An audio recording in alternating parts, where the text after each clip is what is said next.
तो एक बार सबका स्वागत है हमारे YouTube चैनल में। बहुत बहुत स्वागत करते हैं हम आप सभी का। आज ओए होए होए क्या बात है, ओए होए डेविल। चलो, तो आज से हम एक नया टॉपिक शुरू करेंगे और उस टॉपिक का नाम है company account.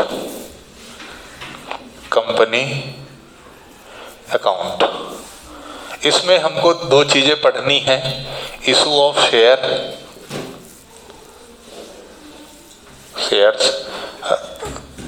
Forfeiture of shares,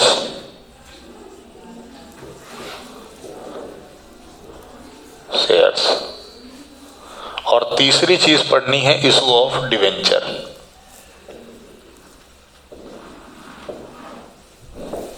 चौथा पढ़ना है रिडम्पशन ऑफ डिवेंचर।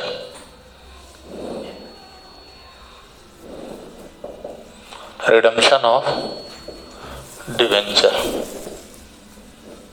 ठीक है। ये चार टॉपिक हमको पढ़ना है। पूरा कंपनी अकाउंट 16 नंबर। इसका कॉम्बिनेशन में 8 mark plus 6 mark 4 mark 3 mark का क्वेश्चन आता ही आता है। बचे 5 नंबर यहां से आते हैं। इस तरीके से 16 मार्क्स का ये पार्ट बनता है, ठीक है। ये मतलब यहां से 2 क्वेश्चन आते हैं।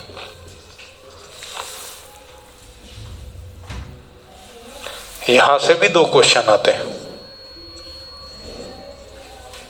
3 भी हो सकते हैं, जो भी हो, पर ऐसा कुछ डिस्ट्रीब्यूशन होता है। इस सेशन में क्या होगा पता नहीं, भगवान जाने, पर जो सैंपल पेपर है उनके हिसाब से तो यही होगा, ठीक है। तो ये 4 चीजें हमको करनी है। ये वाला जो टॉपिक है रिडम्पशन ऑफ डिवेंचर, इसमें से बहुत सारी चीजें हटा दी गई हैं, तो इतना ज्यादा पढ़ने की जरूरत इसको नहीं है। इसको तुम पूरा टॉपिक छोड़ दोगे ना तो भी कोई समस्या नहीं है, ठीक है, बराबर। अब इनके अंदर भी बहुत सारी चीजें होती हैं, उसकी बातें हम करेंगे धीरे धीरे। फिलहाल हमको जो शुरू करना है वो ये 2 टॉपिक करना है, issue of shares and redemption of forfeiture of shares. इसी को बोला गया है कंपनी अकाउंट। तो सबसे पहले थोड़ा थोड़ा समझ लेते हैं कंपनी क्या होती है। कंपनी बहुत अच्छी चीज होती है। कंपनी बहुत अच्छी चीज होती है। जैसे तुम साथ में आते हो तो दैट इज कंपनी, बोलते हो ना कंपनी दे दो, है ना। जब बंदे साथ में हो जाते हैं ना तो उसको कंपनी बोलते हैं। कंपनी एक वॉलेंटरी एसोसिएशन है, मतलब बहुत सारे लोग, बहुत अच्छी बात है। ये साउंड है ऐसा आता जाता रहता है। कभी कभी तो क्या कुछ बच्चों को देख के भी वो आवाज करता है, बोले अरे आज आ गया ये, ऐसा भी होता है ना।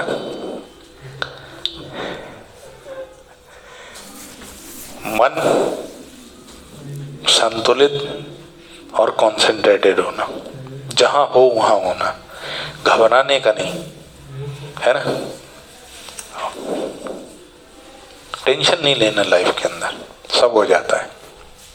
चल देव, किताब देव, पासिंग द पास। तो एक चीज बता देता हूं, ये जो चैप्टर है वो गवर्न होता है बेटा कंपनीज एक्ट 2013 के हिसाब से, ठीक है। 16-17 पार्ट इसके ऑलरेडी अपलोडेड हैं। उतनी डीप में मैं जाऊंगा भी नहीं और उम्मीद भी मत करना। फास्ट ट्रैक मोड पे अभी मैं पढ़ाऊंगा इसको, ऐसा भी मत समझना। समझना क्या है यार। तो देखो कैसे चलता है ये कंपनीज एक्ट 2013 के हिसाब से। मान लो कभी ऑब्जेक्टिव में आ जाए तो, है ना। अब देखो आगे, तो कंपनी क्या है? कंपनी को जब डिफाइन किया गया कंपनीज एक्ट 2013 में, तो इन्होंने बोला कंपनी का मतलब उस कंपनी से है जिसका फॉर्मेशन और रजिस्ट्रेशन कंपनीज एक्ट 2013 या उससे पहले किसी कंपनीज एक्ट के द्वारा किया गया हो। यानी एक ऐसा ऑर्गेनाइजेशन जो रजिस्टर्ड है अंडर दिस एक्ट, या फिर इससे पहले कोई कंपनी से रिलेटेड एक्ट थे तो उनके हिसाब से उनका रजिस्ट्रेशन हुआ है, तो वो क्या कहलाएंगी? कंपनी। ऐसा इन्होंने डेफिनेशन दिया है, कभी आ गई तो लिख देना। अदरवाइज जो साइंटिस्ट हैं, इकोनॉमिस्ट होते हैं, उन्होंने बताया कि कंपनी एक वॉलंटरी एसोसिएशन है, मतलब जहां पर लोग अपने आप पैसा लगाते हैं बिना किसी शर्त, बिना किसी की जोर जबरदस्ती के। कोई जोर जबरदस्ती नहीं, वॉलंटरी यानी स्वयं की इच्छा से लोग उसमें पैसा लगाते हैं, बिजनेस करते हैं, उस बिजनेस में जो भी प्रॉफिट होता है उसको आपस में रख लेते हैं। सर तो पार्टनरशिप में क्या था? पार्टनरशिप में बेटा एक लिमिटेशन होती है नंबर ऑफ पार्टनर की, 50 से ज़्यादा लोग मिलके बिजनेस नहीं कर सकते। यहाँ कोई लिमिट नहीं है, आर पार जिलाधार है, कितने भी आओ, भंडारा चल रहा है ना, बराबर है। जब तक सब्जी पूड़ी है बांटते रहेंगे, ठीक है, मतलब चलता रहेगा मामला, कोई समस्या? ठीक है, देख लूं थोड़ा सा। चल, तो इन्होंने कहा कि company is an association of person formed and registered under the companies act. इन्होंने भी वही लिखा, company means a company incorporated under this act. This act मतलब यही वाला act, or any previous act. तो इससे पहले जो एक्ट था वो 1956 था, है ना।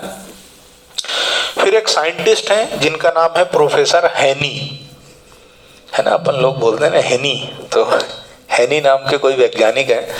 उन्होंने बोला कि company is an artificial person. Artificial person का मतलब क्या होता है? एक ऐसा पर्सन जो क्रिएटेड बाय लॉ है, कानून के द्वारा बनाया गया है, नेचुरल पर्सन नहीं है, जिसके पास वो सारे राइट होंगे जो एक नेचुरल पर्सन के पास होते हैं रिलेटेड टू बिजनेस। ऐसा नहीं कि तुम शादी ब्याह भी करवा दो उसका। बिजनेस करने के लिए एक नेचुरल पर्सन के पास जो राइट होते हैं और जो एक्ट वो कर सकता है, वो कानून के द्वारा बनाई गई ऑर्गेनाइजेशन भी वो राइट होते हैं उसके पास, वो भी कर सकती है। मेन बिजनेस में लफड़ा जो है ना वो है सूट का, सू करने का। नेचुरल पर्सन तो सर सू कर लेगा। सू का मतलब वो सुसु वाला सू नहीं है, सू का मतलब है कोर्ट केस, धोखाधड़ी। धोखाधड़ी हो गई तो तुम किसके अगेंस्ट केस करोगे? मेन लफड़ा ये होता है बिजनेस में, है ना। तो कंपनी के अगेंस्ट भी तुम केस कर सकते हो और कंपनी भी तुम्हारे अगेंस्ट केस कर सकती है। ये है artificial person. Created by law having separate entity.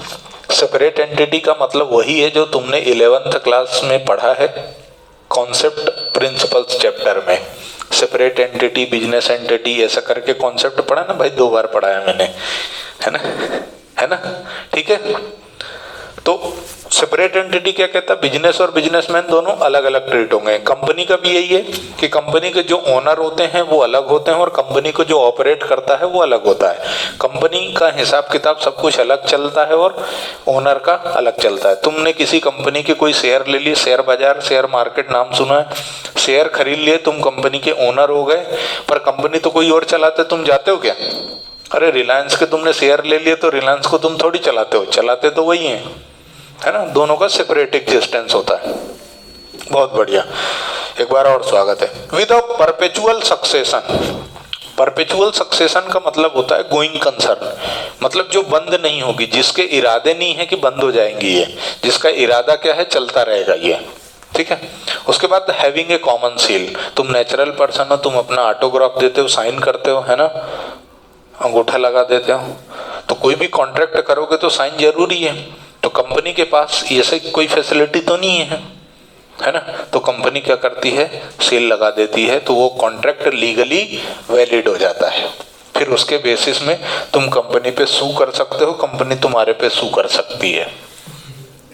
अबे यार कोर्ट केस यार, तुम्हारी सोच यार। चल, तो कैरेक्टर कंपनी का कैसा है? ढीला बिल्कुल नहीं है। आगे देखो, इनकॉर्पोरेशन। पहला कैरेक्टर इनकॉर्पोरेशन। इनकॉर्पोरेशन यानी जैसे तुम्हारा बर्थ होता है, जन्म, ऐसे इनकॉर्पोरेशन बोलते हैं लॉ की लैंग्वेज में। जब कंपनी जन्म लेती है तो वो कहलाता है इनकॉर्पोरेशन, यानी क्रिएशन ऑफ कंपनी। तो कैसे होता है भाई? लॉ, ये ठीक है।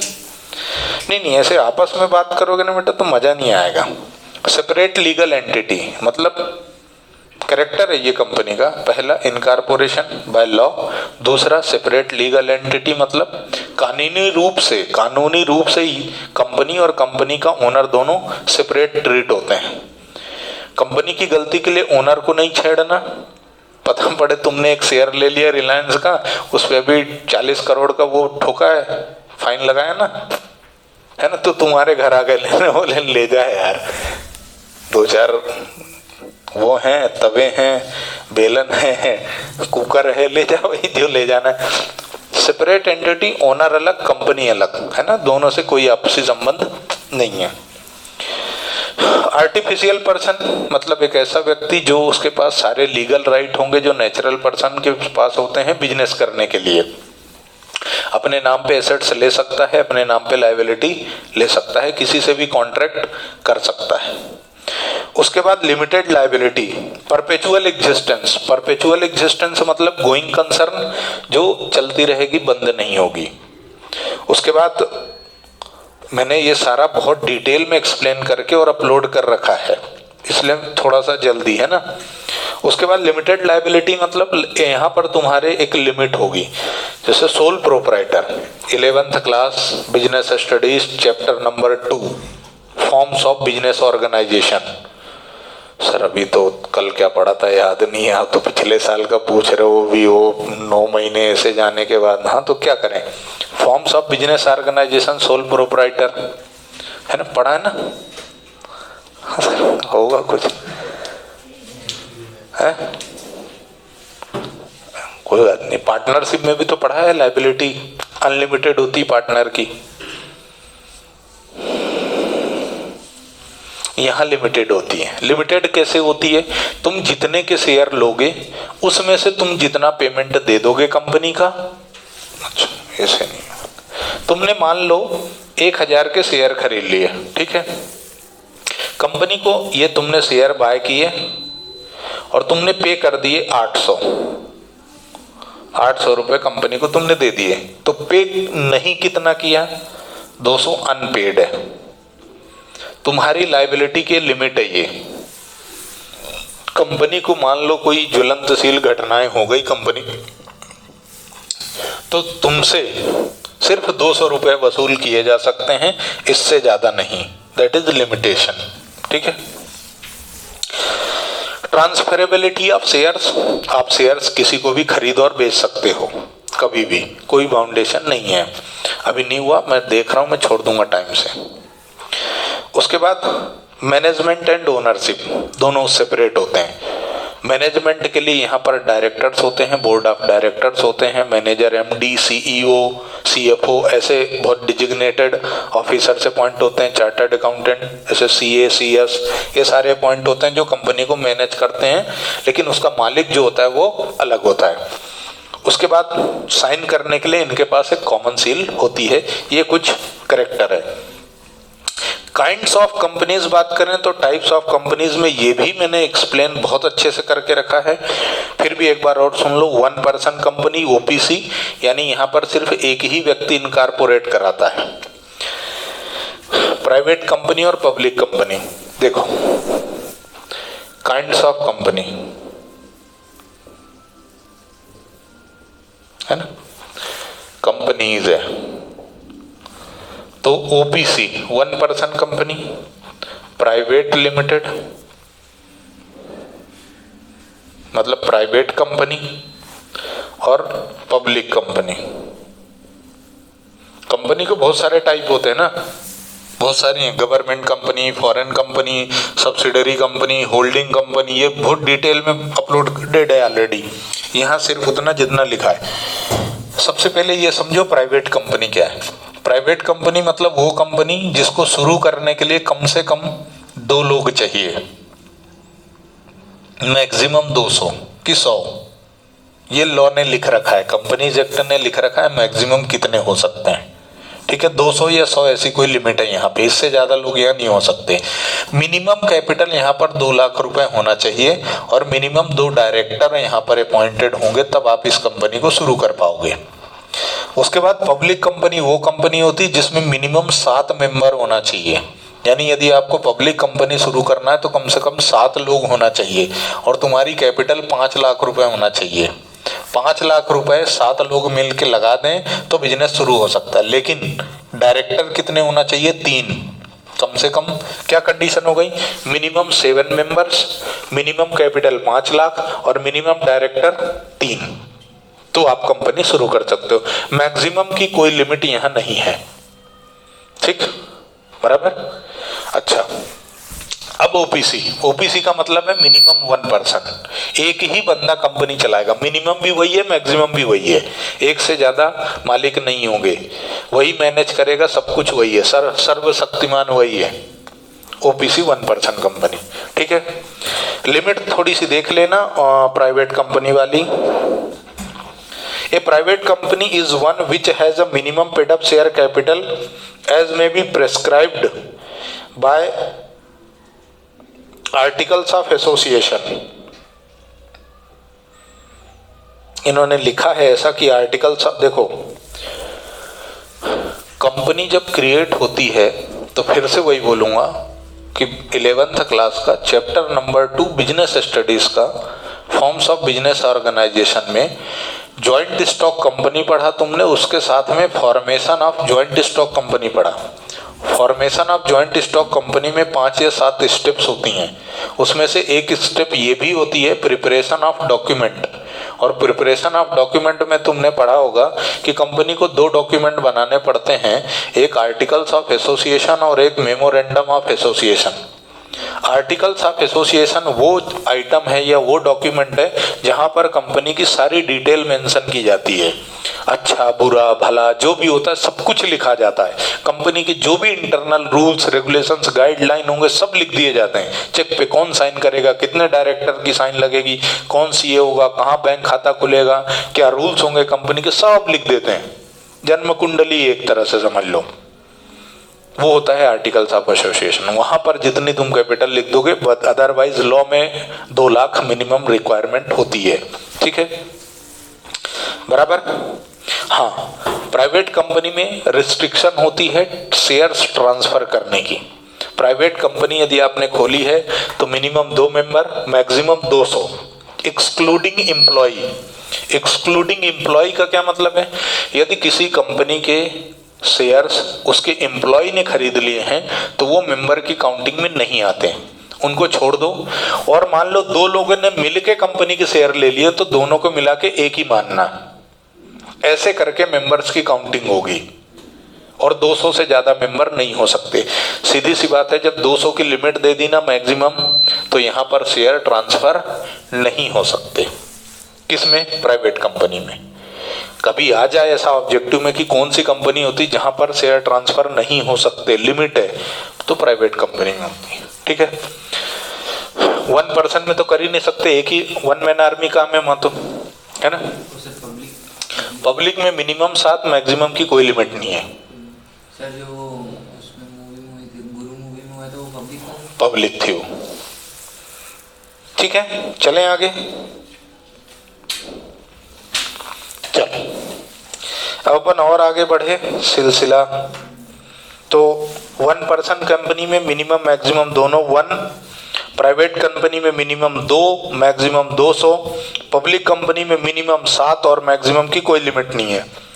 शेयर ट्रांसफरेबिलिटी ओपीसी में अप्लीकेबल ही नहीं है, प्राइवेट में लिमिट है और पब्लिक में कोई लिमिट नहीं है, ठीक है, बराबर है।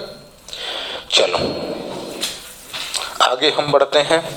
अब हम जाते हैं कहां पर?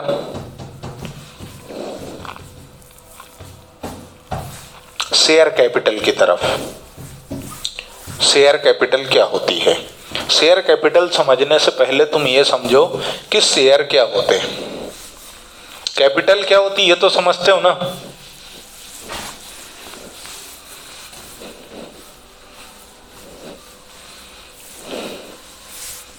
शेयर क्या होते हैं ये समझते हो क्या कि नहीं?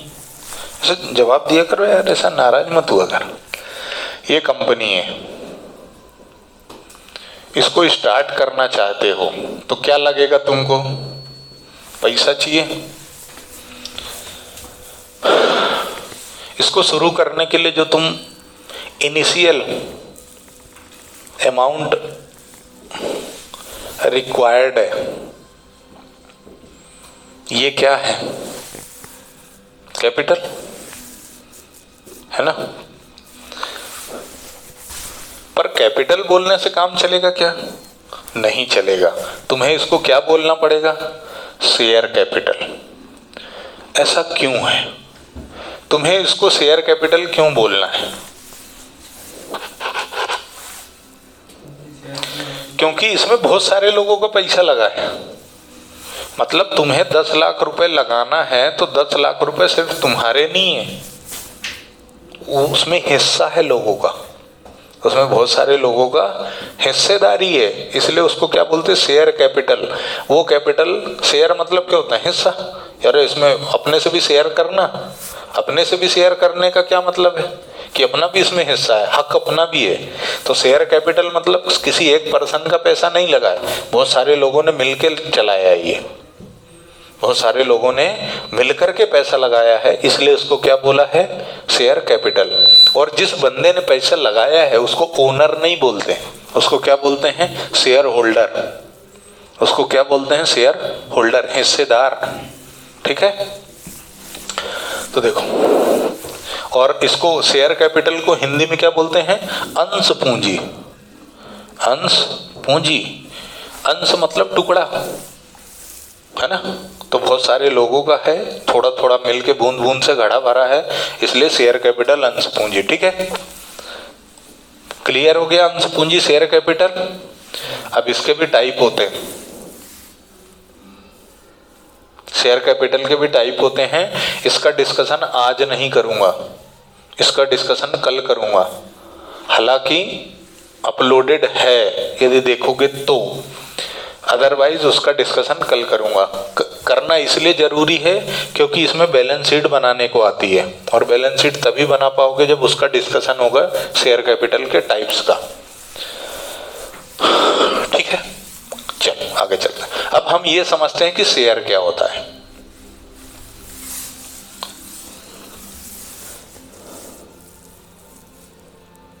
अंश, सर अपने यहाँ बच्चा हुआ, अपन ने उसका नाम रखा अंश, वो शेयर हो गया, ऐसा नहीं है। क्या होता है? ये जो तुम्हारा इनिशियल रिक्वायर्ड अमाउंट है कैपिटल का, इसको तुम क्या करोगे?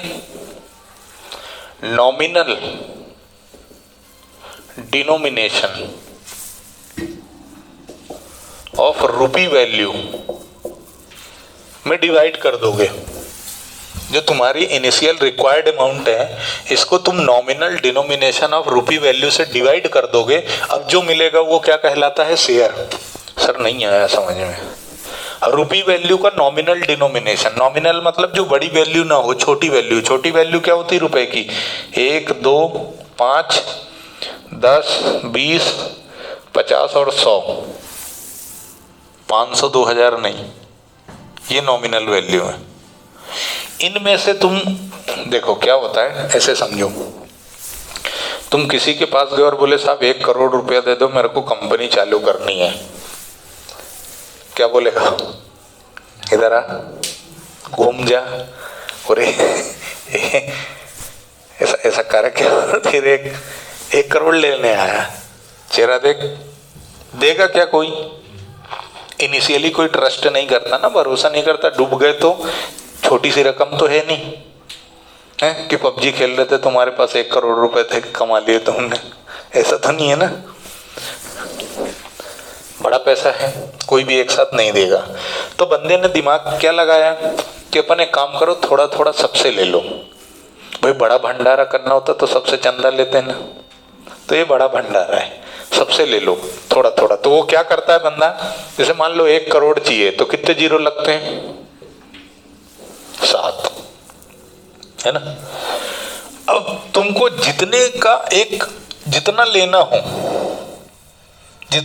हो, जितना छोटा से छोटा कंट्रीब्यूशन चाहते हो उतने से तुम डिवाइड कर दो।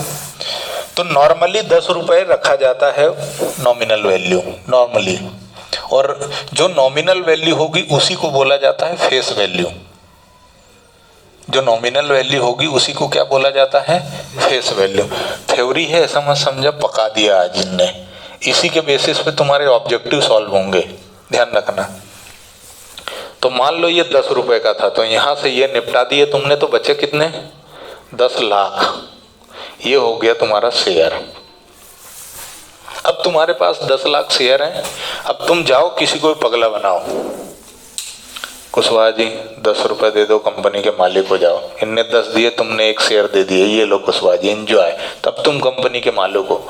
भावुक हो गया बंदा, एक काम करो यार, 10 के और ले लो मेरे से 10 बार। भाई ने 100 रुपए दिए, तुमने अगले को 10 शेयर दे दिए कि ले यार तुम 10 शेयर के मालिक हो। तो ऐसे कर करके अब इकट्ठा हो जाएगा ना जल्दी से, आसानी से।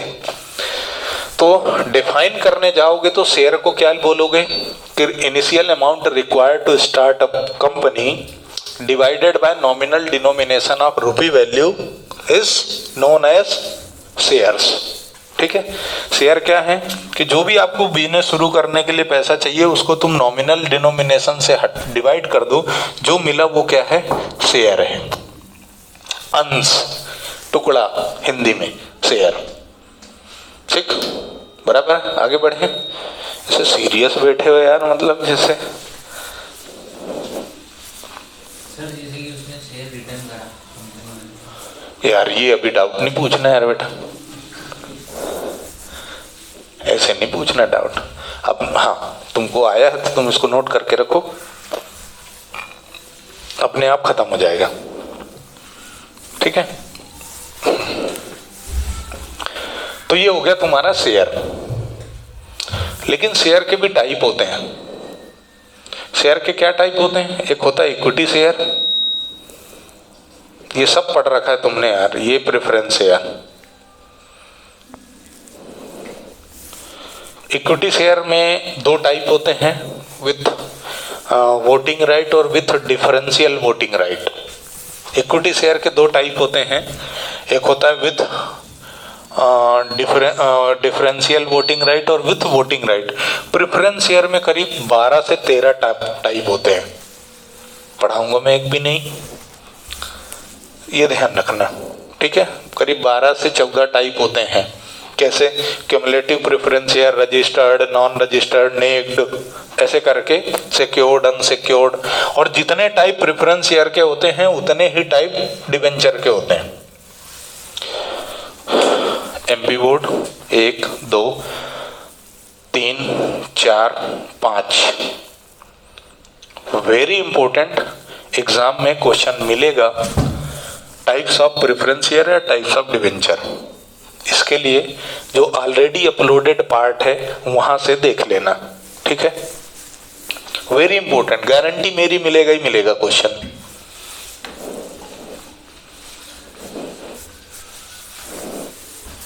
ठीक है, चलो आगे। तो इक्विटी का हो गया टाइप, प्रेफरेंस का हो गया टाइप। अब टाइप्स ऑफ शेयर कैपिटल, इसको तो हम कल पढ़ेंगे, हमने तुमसे वादा किया है। छोड़ दो, पढ़ा देता हूं यार, लो लिखो, टाइप्स ऑफ शेयर कैपिटल पढ़ ही लो यार, अच्छे से ध्यान रखना, क्योंकि बैलेंस शीट बनेगी और इसके बेसिस पे ही बनेगी। ठीक है, तो टाइप्स ऑफ शेयर कैपिटल में पहला type authorised capital.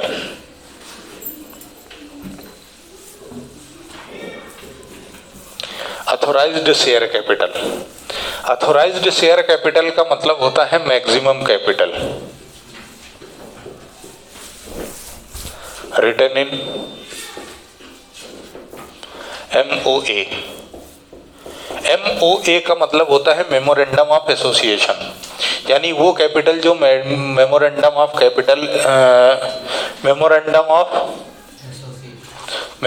Of association में मेंशन की गई है, और आगे बढ़ाना है तो इसको बढ़ा सकते हो, and that can be raised bye a company.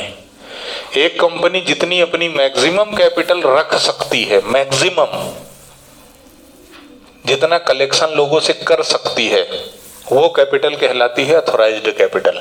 समझियो, company का रजिस्ट्रेशन चार्ज कितना लगेगा, रजिस्ट्रेशन फीस कितनी लगेगी, ये डिपेंड करता है उसकी अथॉराइज्ड कैपिटल कितनी है। इसलिए सोच समझ के पूरे होशो हवास में बिना किसी नशे पत्ती के कंपनी का अथॉराइज्ड शेयर कैपिटल रखा जाता है। जितनी ज़्यादा रखोगे उतनी ज़्यादा फीस देनी पड़ती है, क्योंकि इस पे परसेंटेज अप्लाई होता है। जैसे घरों की रजिस्ट्री होती है प्लॉट की, तो स्टाम्प वैल्यू जो होती है उसका 2%, 2.5%, 3% लगता है ना स्टाम्प ड्यूटी। ऐसे ही यहाँ पर भी है, जितना ज़्यादा होगा उतना ज़्यादा रजिस्ट्रेशन फीस लगती है। ठीक है, और ये क्या है, मैक्सिमम कैपिटल है, इससे ज़्यादा कंपनी कैपिटल क्रिएट नहीं कर सकती, इकट्ठी नहीं कर सकती। सर बढ़ाना है तो उसके लिए प्रोसेस है। कहाँ है, कंपनीज एक्ट 2013 में। क्या प्रोसेस है, तो पहली प्रोसेस ये है कि सबसे पहले आपको स्पेशल रिजोल्यूशन पास करना पड़ेगा कंपनी के शेयर होल्डर मीटिंग में, जिसको बोलते हैं AGM, एनुअल जनरल मीटिंग, साल भर में एक बार होती है। वहां पर आपको स्पेशल रिजोल्यूशन पास करना है। स्पेशल रिजोल्यूशन का मतलब ये होता है कि जितने भी शेयर होल्डर प्रेजेंट हैं उनके 75% शेयर होल्डर रेडी होना चाहिए, एग्री करना चाहिए, हाथ खड़े होके हाँ भैया आई एम रेडी, ऐसा बोलेंगे जब, तो ऐसे कितने होने चाहिए, 75%। वो प्रपोजल तुम्हें जाएगा कहाँ पर, प्रेसिडेंट ऑफ इंडिया के पास। यदि वहां से साइन होके आ गया तो फिर तुम अपनी कैपिटल बढ़ा लेना। ये प्रोसेस है। इसीलिए आदमी एक बार में ही अथॉराइज्ड कैपिटल लिख देता है। कितनी लंबी प्रोसेस कौन करेगा, पहले शेयर होल्डर की मीटिंग बुलाओ, फिर प्रेसिडेंट के पास भेजो, फिर वहां से आए, फिर रजिस्ट्रार ऑफ कंपनी को भेजो, काय माथा फोड़ी करो, एक बार में लिख दो। ठीक है, चल। अथॉराइज्ड के बाद आती है issued. Issued share capital. Issued का मतलब समझने से पहले एक चीज समझो, सब्सक्रिप्शन। तुम अमेज़न को सब्सक्राइब कर रखा है ना, किसी ने कर रखा होगा। अमेज़न, नेटफ्लिक्स का सब्सक्रिप्शन लेते हो ना। अरे अमेज़न प्राइम है, ले रखा है क्या? नेटफ्लिक्स का, अमेज़न प्राइम का है, G5 ओरिजिनल, बहुत सारे हुए हैं ना, है ना, ले रखा है। सब्सक्रिप्शन लेते हो तो क्या करते हो, एग्री करते हो उसकी टर्म्स एंड कंडीशंस, है ना, एग्री करते हो ना उसकी, रेडी हो। सब्सक्रिप्शन का मतलब है रेडी टू बाय। सब्सक्राइब कर लिया मतलब आप खरीदने के लिए रेडी थे। ठीक है, तो issued share capital. Issued share capital का मतलब ये है कि जैसे मान लो यहाँ पर कंपनी ने बोला कि साहब हम 2 करोड़ रुपए अथॉराइज्ड कैपिटल रखेंगे, कि साला कभी भविष्य में जरूरत पड़ी तो अपन ही बढ़ा लेंगे, कोई फालतू लीगल फॉर्मेलिटी की जरूरत नहीं है। लेकिन आज कितनी रिक्वायरमेंट है, आज कितना पैसा चाहिए, क्यों? क्योंकि देखो समझो, सिर्फ इस बात से डिसाइड नहीं होता कि कितने शेयर इशू करना है, उसके लिए बहुत सारी चीजें ध्यान में रखी जाती हैं। अब क्या कैसे समझाऊं, तो समझने के लिए तुमने यदि बिजनेस स्टडी का चैप्टर नंबर 9 या 10 पढ़ा हो, 12th क्लास की बात कर रहा हूं, 11th की नहीं, 12th क्लास में चैप्टर नंबर 9 या 10th बिजनेस फाइनेंस या सोर्स ऑफ फाइनेंस ऐसा करके कोई चैप्टर है, फाइनेंशियल मैनेजमेंट नाम है शायद, 10वां चैप्टर है। तो वहां पर लिखा है factors to be considered while deciding capital. Capital कितनी रखना है उसके लिए कुछ आपको ध्यान रखनी पड़ती हैं चीजें। बहुत इंपॉर्टेंट क्वेश्चन है, कोई भी हो, कोई सा भी बोर्ड हो, आ जाता है एग्जाम में। तो क्या क्या ध्यान रखना पड़ता है? कॉस्ट। कॉस्ट का मतलब क्या है? लागत। लागत मतलब उस कैपिटल को रेज करने में कितना खर्चा आएगा। तुम गए और तुम ये खरीद के लाए, तुमने बोला, मैंने बोला कितने का लाए हो, तुमने बोला सर 50,000 का। तो क्या इसकी कॉस्ट सिर्फ 50,000 है? नहीं, आने जाने का पेट्रोल, टाइम, सब कुछ ध्यान रखना है। बराबर है। कॉस्टिंग ऐसे निकाली जाती है, ऐसे नहीं कि 50,000 दे के आया हूँ 50 का है, ऐसे नहीं। आने जाने का जो खर्चा है, जैसे तुमने 11th क्लास में ट्रेडिंग अकाउंट बनाया ना, फिर वहाँ COGS निकाला, कॉस्ट ऑफ गुड सोल्ड। उसका फार्मूला क्या होता है? Opening stock plus purchase plus direct expenses. तो यानी किसी भी प्रोडक्ट का कॉस्ट डिसाइड करना है तो उससे रिलेटेड जो एक्सपेंसेस है ना, वो सबका टोटल, तब उसकी कॉस्ट आती है। तो शेयर इशू करने की भी कॉस्ट होती है, इसका पूरा प्रोसेस होता है, उस प्रोसेस को फॉलो करके ही शेयर इशू होता है, ऐसे इशू नहीं होता, बहुत सारी स्टेप्स होती हैं। लेकिन मैं एक चीज डिस्कस करूंगा कॉस्ट से रिलेटेड, सबसे इंपॉर्टेंट है, तुम क्या चाहते हो। यानी कोई भी पब्लिक, कोई भी बंदा कंपनी के शेयर क्यों लेना चाहता है, क्यों लेगा? तुम चाहते हो कि मेरी अर्निंग हो, कमाने के लिए लोगे ना। बोलते हैं शेयर मार्केट में पैसा लगाओ अच्छा रिटर्न मिल रहा है, तो रिटर्न मिल कहां से रहा है? क्या है वो रिटर्न? देखो, तुम्हारे जेब में पैसे पड़े हैं, सबसे अच्छा ऑप्शन क्या है?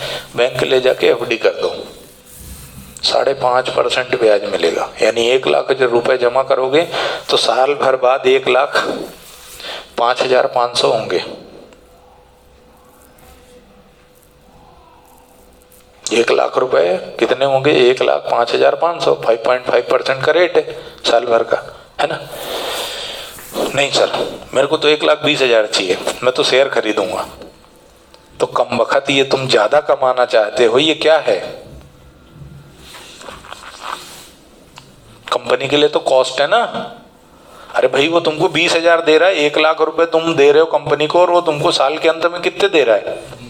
20,000 एक्स्ट्रा दे रहा है ना। तो ये 20,000 कंपनी की कॉस्ट नहीं है क्या?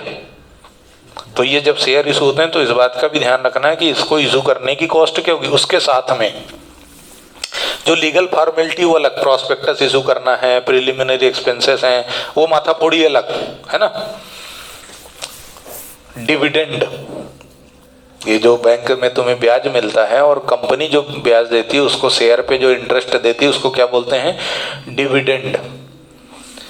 और डिविडेंड देना या नहीं देना यह कंपनी का डिसीजन होता है, लेकिन इससे फर्क पड़ता है कंपनी के वैल्यू में, मार्केट वैल्यू में। कंपनी के मार्केट वैल्यू में कैसे फर्क पड़ता है? अच्छे से सुन के रखना, तुम्हारा जब एग्जाम होगा ना एक्सटर्नल वाली, तो काम आएंगे। अब कंपनी का मार्केट वैल्यू क्या? गुडविल, कंपनी का नाम चलता है।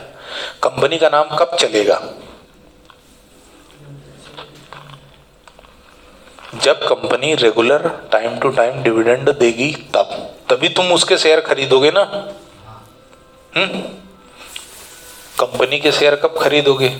कि भाई इससे, मान लो कंपनी ने तुमको 4,000 का डिविडेंड दिया, तो तुम क्या बोलोगे? अरे यार, इससे बढ़िया तुम्हें FD कर देता, सिक्योर्ड था वो, कहीं कोई डूबने के चांस नहीं है।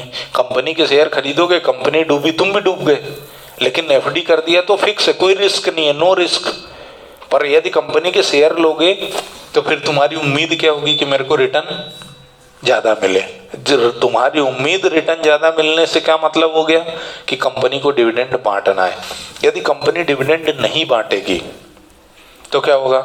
कंपनी को बदनाम करना शुरू कर दोगे, रोने लग जाओगे, कंपनी के नाम से कपड़े फाड़ोगे कि नहीं यार वो उसके शेयर मत खरीदना यार, वो तो डिविडेंड ही नहीं देती है, बोलोगे ना ऐसा, नाम खराब होगा। अब जब नाम खराब होता है तो उसके प्रोडक्ट भी नहीं बिकते हैं। तो ऐसी बहुत सारी चीजें हैं जिनको ध्यान में रखना पड़ता है कि कितने शेयर इशू करें, क्योंकि जब ज्यादा शेयर इशू कर दोगे तो क्या होगा? ज्यादा डिविडेंड बांटना पड़ेगा, है ना। इसलिए कंपनी बहुत सारी चीजें कंसिडर करके, एक कंसिडरेशन ये भी होता है, इस बात का भी ध्यान में रखा जाता है, इसलिए जितने अथॉराइज्ड होते हैं उतना ही शेयर इशू नहीं होता, उससे कम होता है। तो ये क्या है, part of authorised capital which company issue in general public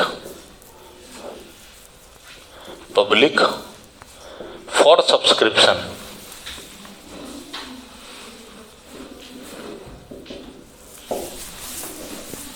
ऐसा बुक में अलग लैंग्वेज मिल सकती, मैं तो एकदम रफ एंड टफ लैंग्वेज लिखी है कि तुमको समझ में आ जाए उस हिसाब से। तो इशूड कैपिटल मतलब वो कैपिटल जो अथॉराइज्ड का पार्ट है, जो कंपनी ने लोगों में बेच दिया। सिंपल भाषा में कहूं तो जो कंपनी ने बेचने के लिए रेडी है कि हाँ भैया मेरे को तो अभी 50 लाख ही चाहिए। 50 लाख चाहिए मतलब कितने शेयर इशू करोगे? 5 लाख, बस कंट्रोल, ठीक है। 50 लाख रुपए चाहिए मतलब 10 रुपए का यदि एक शेयर है तो कितने इशू करोगे? 5 लाख। 5 लाख शेयर इशू कर दो, पर थे कितने तुम्हारे पास? 10 लाख। जितने भी शेयर है तुम्हारे, उसमें से तुम्हें जितना रिक्वायर्ड अमाउंट होगा तुम इतना अभी क्या करोगे? बेच दोगे जनरल पब्लिक में। उसको कोई भी खरीद सकता है, उसको कोई भी खरीद सकता है, तो वो क्या कहलाएगा? इशूड। इसके आगे के पार्ट हम कल पढ़ेंगे। धन्यवाद।